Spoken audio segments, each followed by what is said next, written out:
bring you my comments, and there are a variety of things that need more discussion.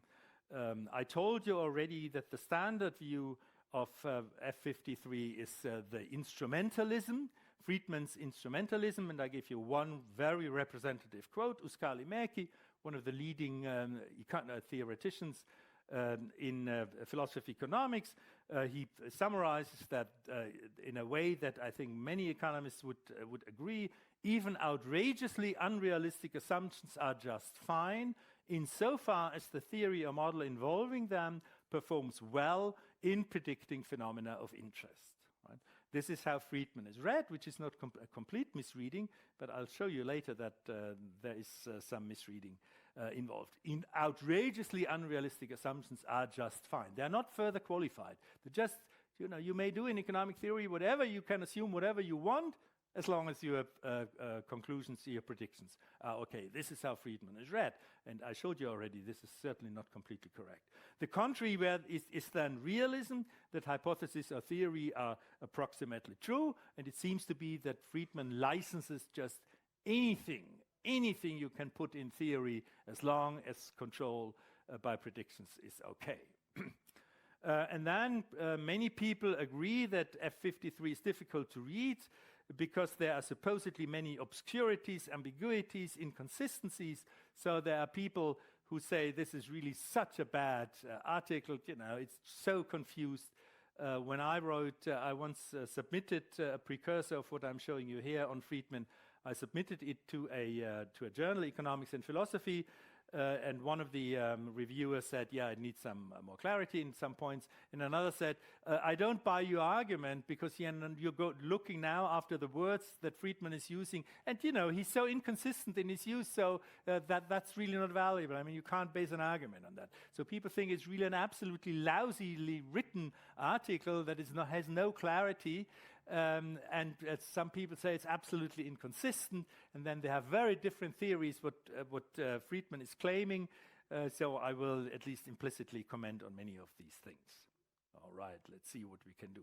So my outline is this. I will just give you a list of puzzling statements in and facts of F53.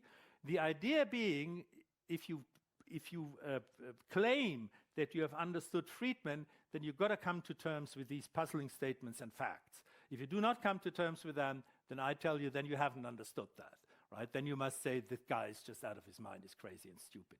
But I told you. Then the next question is this position instrumentalist that he's claiming?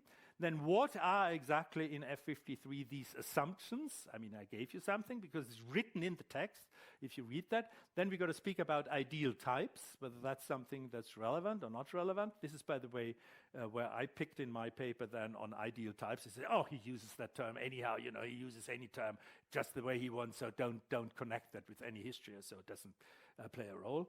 Then the next question, what is F53's connection to Popper's philosophy of science? There's been quite some discussion. Some people say that Friedman is 100% Popperian, right? An absolute, what was that, 100%? Was this the nice expression?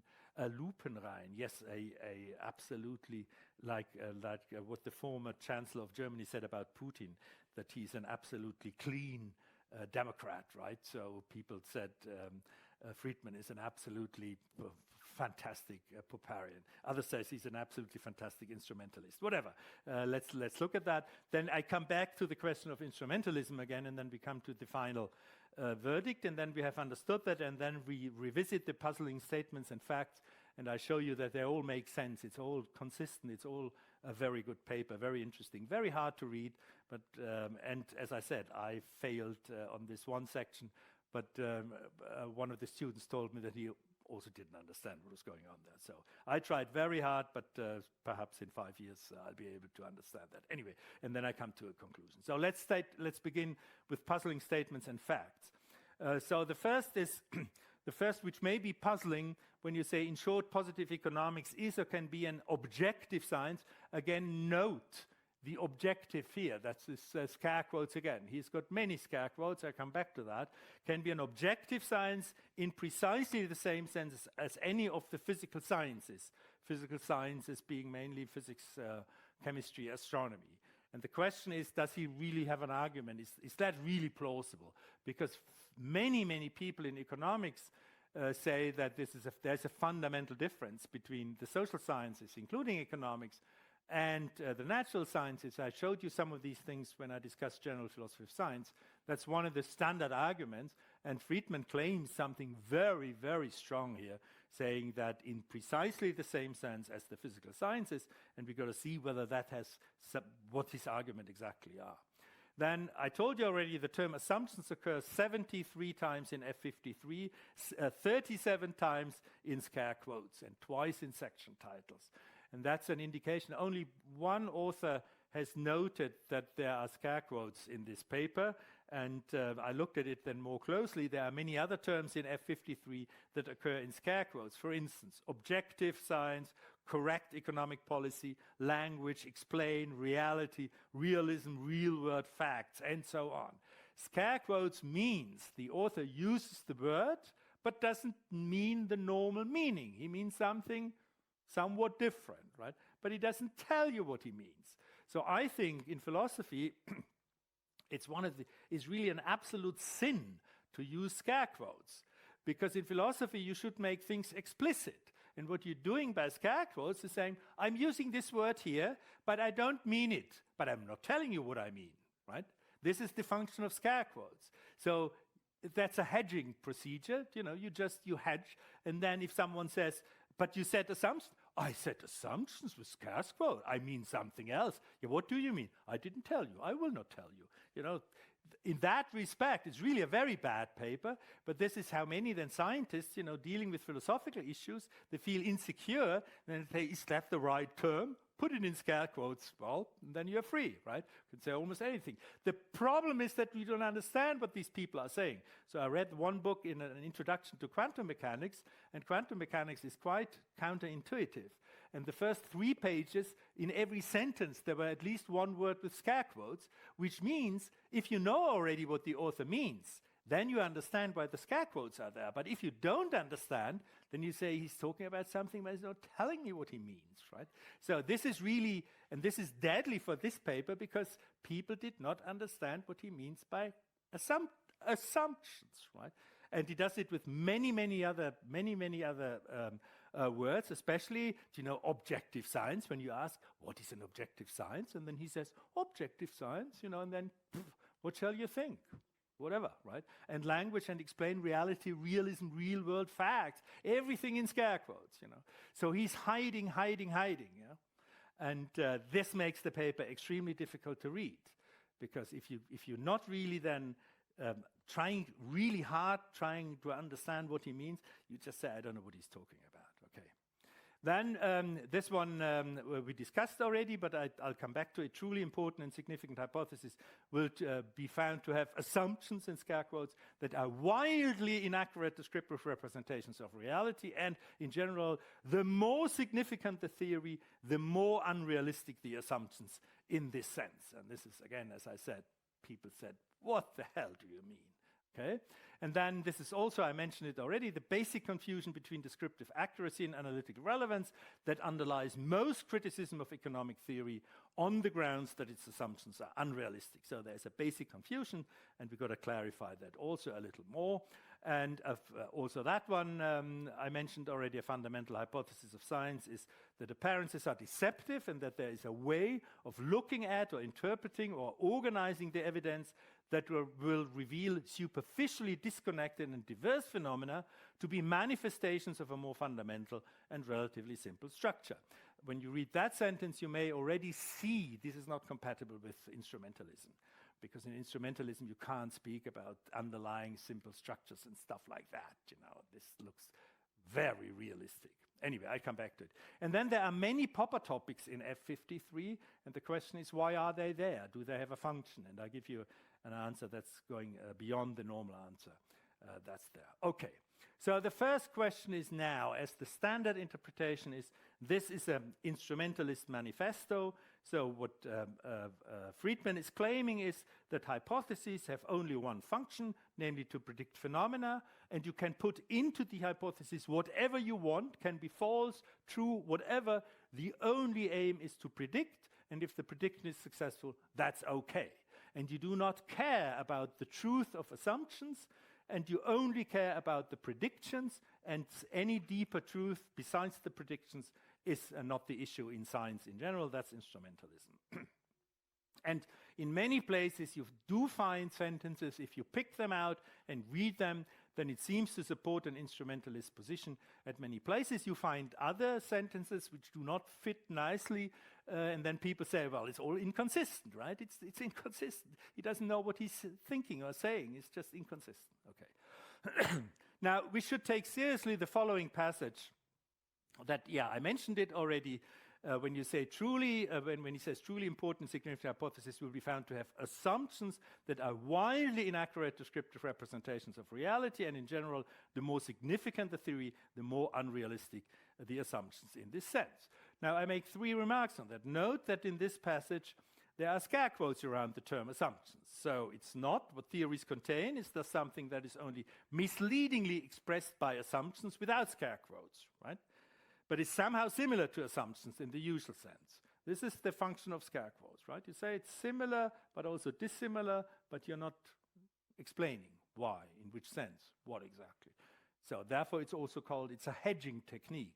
Hedging in science means you write in a way, say, you have some data, and then you think the data confirm your hypothesis, and then you say, can I really argue for that? And then you hedge and say, the data are consistent with the hypothesis, right? This is a typical hedging procedure, and science is full of these careful wordings that you don't say too much, so you hedge. And this is also a hedging technique, is using scare quotes, because then nobody can say, but you said assumptions. I said assumptions, sorry, no. But the point is, of course, you don't know what he's saying. All right, so note in this passage there are scare quotes assumptions. What theories contain is there something that is only misleadingly expressed by assumptions without scare quotes, but is somehow similar to assumptions in the usual sense. But he doesn't tell us nowhere, does he tell us what assumptions directly. That doesn't say, I'm using scare quotes about assumptions because I mean the following. So we've got to work out what does he mean, the first. Now, about these assumptions, Friedman says, in general, the more significant the theory, the more unrealistic the assumptions in that sense, right? We had this already. Now, this statement does not fit instrumentalism. It's not compatible with instrumentalism. Why not? Instrumentalism passes no judgment on the character of assumptions, whatever they are, with scare quotes or without scare quotes, as realistic or unrealistic. That's not the matter of instrumentalism. Instrumentalism only cares about predictions. So what he's saying here says something about the assumption that's not consistent with instrumentalism. Instrumentalism assesses theories solely by their performance as instruments that produce predictions. That's where the term comes from. Therefore, it's called instrumentalism. You look at a theory, say, I'm not interested in your content, my dear theory. I'm only interested in what you can predict. And then if the predictions are good, I love you. If the predictions are bad, I hate you, right? And replace you. That's the point. But he's saying there's something about, this inner working, and that's not compatible with instrumentalism. So you may say, oh, he's an instrumentalist, but he's inconsistent. Yes, one possibility. Perhaps he's not an instrumentalist. Okay, so that's not consistent. That's very clear. And now comes the problem. The passage does not seem to be compatible with realism either. So it's not compatible with instrumentalism, but it's also not compatible with realism. Because why could it be a virtue of a theory to contain unrealistic assumptions, whatever they are? If you are a realist, you say, my theories should mirror reality. This is why it's called realism, right? So you would say, my theories, the better it mirrors reality. So the things that are in the world must be represented in my theory. And as a realist, you will say, the better the theory, the better it represents the world, the real world, the structure of the world, the entities of the world, the properties of the world. So it cannot be a virtue of a theory to contain, but he says it's a virtue of theory, right? He says it, that the more significant the theory, the more unrealistic the assumptions. A realist cannot say that. That's impossible, right? A realist must say, no, they got to be realistic. The assumptions must be real. Unrealistic assumptions seem to be, at best, tolerable in realism, but not laudable. Right? So what he's saying is that's very important, and that I didn't find that in the literature, that this is really inconsistent with instrumentalism and it's inconsistent with realism. And that's the point. People probably don't want to face that, because they say, whoops, but these are all possibilities. So he must be inconsistent, right? That's the conclusion. He's not. He's just more sophisticated. All right. Now, some authors have tried to understand what F53 means by assumptions. There are several papers on that, but by inserting various possible meanings, but none of them worked for F53. One of the most famous papers here is Musgrave, 1981. So he gives a list of 3 possible meanings of assumptions, right? And then he plugs that into Friedman's paper, and nowhere does it make sense. And then he says, look, I just have these 3 meanings. These are the meanings of assumptions, and nothing fits. So what's the conclusion? The paper is damn inconsistent. So Friedman doesn't know what he's talking about. Right? That's the conclusion. Okay, that's possibly not the last word. So the question is therefore, what does Friedman mean by these assumptions whose descriptive inaccuracy is a virtue? This is what one has to understand. And there were people said, not understandable.